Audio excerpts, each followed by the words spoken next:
इस टोल पर चल रहे अनिश्चितकालीन धरने के आज 11वें दिन सबसे पहले आप लोगों का धन्यवाद देना चाहता हूं कि आप लोग 11 दिन से मजबूती से डटकर खड़े इन लोगों के सामने। यहां पर उपस्थित हमारे नेता पूर्व कैबिनेट मंत्री आदरणीय गोविंद राम जी मेघवाल साहब, डूंगरगढ़ से पूर्व विधायक आदरणीय मंगलाराम जी गोदारा साहब, डूंगरगढ़ से पूर्व विधायक आदरणीय गिरधारी लाल जी मैया साहब, बाकी जितने भी सम्मानित साथी हैं उन तमाम साथियों का, जिसमें चाहे भाई राजेंद्र मेघवाल और विवेक मात्रा जी और आत्माराम जी तर्ड और मगनाराम केरली हो, यहाँ के जितने भी सरपंच साहब यहाँ पर उपस्थित हैं, यहाँ के सरपंच, यहाँ के पंचायत समिति सदस्य, जिला परिषद सदस्य और आप गांव के जितने भी गणमान्य लोग हैं आसपास के, आप सबका धन्यवाद देना चाहता हूँ। पिछले 11 दिन से आप मजबूती से इस लड़ाई को लड़ने का काम कर रहे हैं। आगे इस लड़ाई को किस दिशा में ले जाना है ये तय करेंगे हमारे अगुवा लोग। आप सबकी सहमति से आंदोलन हमेशा रणनीति से लड़ा जाता है, इस बात का विशेष ध्यान रखिए। जो पिछले 11 दिनों के अंदर आप सब लोगों ने मेहनत की है, एक गलत प्रयास, एक गलत घटना उस 11 दिन की मेहनत पर पानी फेरने का काम कर देती है, इस बात का विशेष ध्यान रखिए।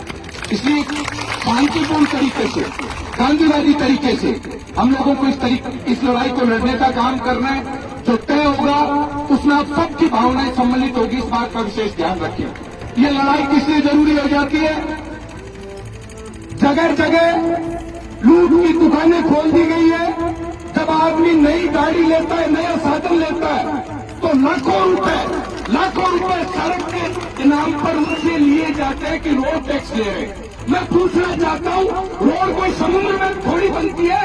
आप रोड के ऊपर ही तो टोल बनाते हो, और रोड टैक्स अलग है, टोल टैक्स अलग है, ये अलग अलग दुकानें खोल दी गई है। हम लोग चुप रहे इस वजह से। आज जगह जगह पर 40 किलोमीटर का नियम 35 किलोमीटर पर टोल बना दिए गए। तो क्यों बना दिए गए? हम सब लोग चुप रहे। मैं आप सब धन्यवाद देना चाहता हूँ, देर सही लेकिन हम लोग जागे। एक और नया नियम आ रहा है, किसान की जमीन किसान ट्यूबवेल बनाएगा तो भी अनुमति लेनी पड़ेगी। बात की जागीर नहीं है, 5 घंटे खोदेंगे, हमारी छठ हमारा है। ये 8 घंटा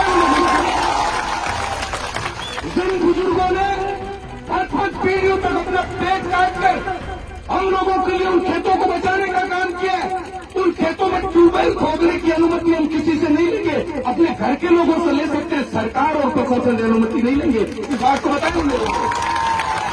जगह जगह पर टोल नाके लगा दिए। टुकड़ी असर के अंदर आंदोलन हुआ, मुकदमे दर्ज कर दिए गए नौजवान साथियों पर। आज जो हालात बने हुए हैं, प्रशासन गहरी नींद के अंदर है, सत्ता की सोच जा रही है, समझ से परे चारों तरफ अराजकता का माहौल है। इस समय के अंदर एक ही तरीके से बचाव संभव है, जब नौजवान उठ के खड़ा हो सड़कों पर और उनको पता है कि मुकाबला करना है तो छाती पे गोली खाएंगे, पीछे नहीं हटेंगे। ये ताकत आप लोगों को दिखानी पड़ेगी। पिछले इतने समय के अंदर क्या हालात बने हुए हैं? एक आदमी शांतिपूर्ण तरीके से बैठा है। एक लोकतांत्रिक देश के अंदर धरना देने का अधिकार नहीं है, आज उनको कुचला जाता है। शांतिपूर्ण तरीके से बैठना है, लाखों रुपए लेकर प्रशासन उन धरनों को कुचलने का काम कर रहा है। मैं कहना चाहता हूं, हम भगत सिंह को आदर्श मानकर गोली खाएंगे, घर नहीं जाएंगे। इस बात से ध्यान रखना। क्या हालात बने हुए चारों तरफ, और जो घटना आप देख रहे हैं, पूरा जिला देख रहा है, पूरा राजस्थान देख रहा है। बीकानेर के अंदर आयुष्मान अस्पताल के विरुद्ध जो लड़ाई चल रही है, वो लड़ाई क्यों शुरू हुई? सुरजन सर के रामेश्वर जी गोदारा की लापरवाही के कारण मौत के बाद लड़ाई शुरू हुई। मैं समय का अभाव जरूर है, लेकिन कम से कम आप हजारों की संख्या में उपस्थित है। मैं बताना चाहता हूँ, एक मरीज जिसके पेट के अंदर गैस हो, 25 साल का नौजवान 5 लाख रुपए की लूट के लिए उसके हार्ट के अंदर अगर छल्ला डाल दिया जाता है, एक मरीज जब दिखाने आता है, उस मरीज के घुटनों में दर्द है, उसके छल्ला डाल दिया जाता है। एक गरीब परिवार का, मजदूर परिवार का आदमी चिरंजीवी के नाम पे भर्ती होता है, उसको भर्ती करने के बाद उससे 10 लाख रुपए लिए जाते हैं। वो अपना घर बेचकर उस डॉक्टर को हिसाब चुकाता है। रामनिवास को अपना घर पे नहीं बैठेगा, मर सकता है। मैंने सुना था।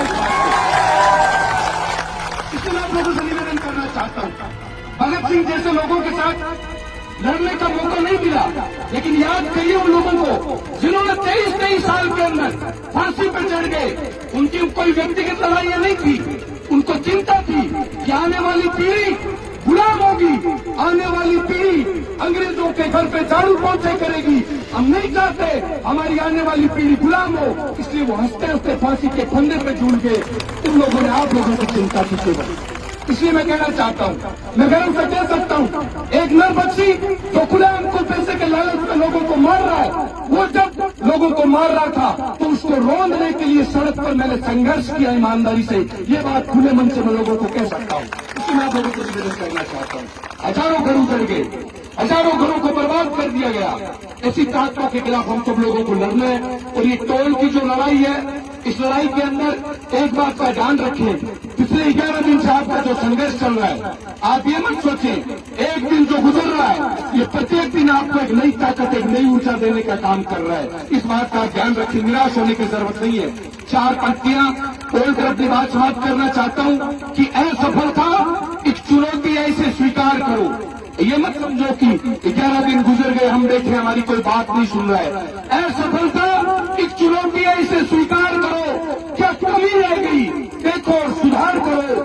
जब तक सफल ना हो तुम, नींद चैन को त्यागो तुम, संघर्ष का मैदान छोड़कर मत भागो तुम, क्योंकि कुछ किए बिना ही जय जयकार नहीं होती।